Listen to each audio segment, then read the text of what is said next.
તો વડોદરાથી મહત્વપૂર્ણ સમાચાર સામે આવી રહ્યા છે, જ્યાં વડોદરામાં વરસાદ વચ્ચે વૃક્ષ ધરાશયી થયું છે।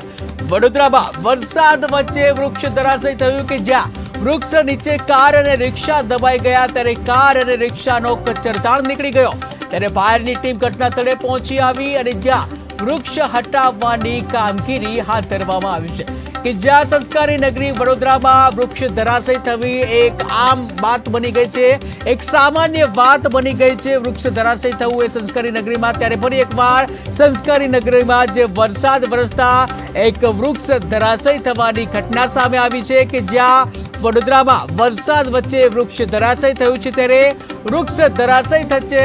કે જ્યાં વૃક્ષ ધરાશયી થવાથી જે વૃક્ષ નીચે કાર અને રિક્ષા જે હતી તે દબાઈ ગઈ છે અને જ્યાં કાર અને રિક્ષાનો કચરદાર નીકળી ગયો છે કે જ્યાં ફાયરની ટીમ ઘટનાની જાણ થતાં તાત્કાલિક ઘટના સ્થળે દોડી આવી હતી અને જ્યાં વૃક્ષ હટાવવાની કામગીરી હાથ ધરવામાં આવી હતી। ટીવી સ્ક્રીનના દ્રશ્યો તમે જોઈ રહ્યા છો કે જ્યાં ફાયરની ટીમ જે વૃક્ષ ધરાશયી થયું છે તે વૃક્ષ ધરાશયી થયું છે તેને હટાવવાની જે કામગીરી હાથ ધરી રહ્યા છે, ત્યારે રોડની વચ્ચોવચ્ચ વૃક્ષ ધરાશયી થયું હતું અને જ્યાં એક કાર અને રિક્ષાનો કચરગાંઠ નીકળી ગયો હતો કે જ્યાં હાલ તો ફાયર બ્રિગેડની ટીમ દ્વારા તાત્કાલિક ઘટના સ્થળે પહોંચી અને વૃક્ષ છે તે હટાવવાની કામગીરી હાથ ધરવામાં આવી છે।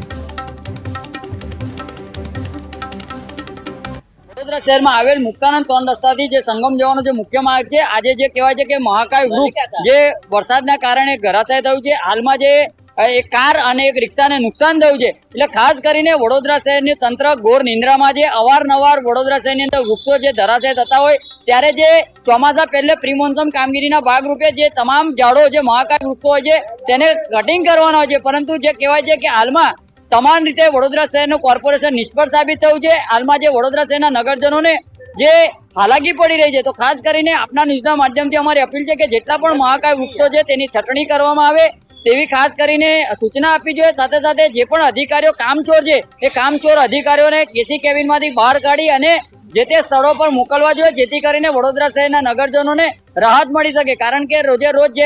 જે ઝાડો પડી રહ્યા છે તો એનાથી ઘણું નુકસાન જે વડોદરા શહેરના નગરજનોને થતું હોય તે વડોદરા શહેર માટે શોભા નથી આપતું। વડોદરા શહેરમાં આવેલ મુક્તાનંદ 3 રસ્તાથી જે સંગમ જવાનો જે મુખ્ય માર્ગ છે, આજે જે કહેવાય છે કે મહાકાય વૃક્ષ જે વરસાદના કારણે ધરાશાય થયું છે। હાલમાં જે એક કાર અને એક રિક્ષાને નુકસાન થયું છે, એટલે ખાસ કરીને વડોદરા શહેરની તંત્ર ઘોર નિંદ્રામાં છે। અવારનવાર વડોદરા શહેરની અંદર વૃક્ષો જે ધરાશાય થતા હોય ત્યારે જે ચોમાસા પહેલે પ્રી મોન્સૂન કામગીરીના ભાગરૂપે જે તમામ ઝાડો જે મહાકાય વૃક્ષો હોય છે તેને કટિંગ કરવાના હોય છે, પરંતુ જે કહેવાય છે કે હાલમાં તમામ રીતે વડોદરા શહેરનું કોર્પોરેશન નિષ્ફળ સાબિત થયું છે। હાલમાં જે વડોદરા શહેરના નગરજનોને જે હાલાકી પડી રહી છે, તો ખાસ કરીને આપના ન્યૂઝના માધ્યમથી અમારી અપીલ છે કે જેટલા પણ મહાકાય વૃક્ષો છે તેની છટણી કરવામાં આવે તેવી ખાસ કરીને સૂચના આપવી જોઈએ। સાથે સાથે જે પણ અધિકારીઓ કામચોર છે એ કામચોર અધિકારીઓને કેસી કેબિનમાંથી બહાર કાઢી અને જે તે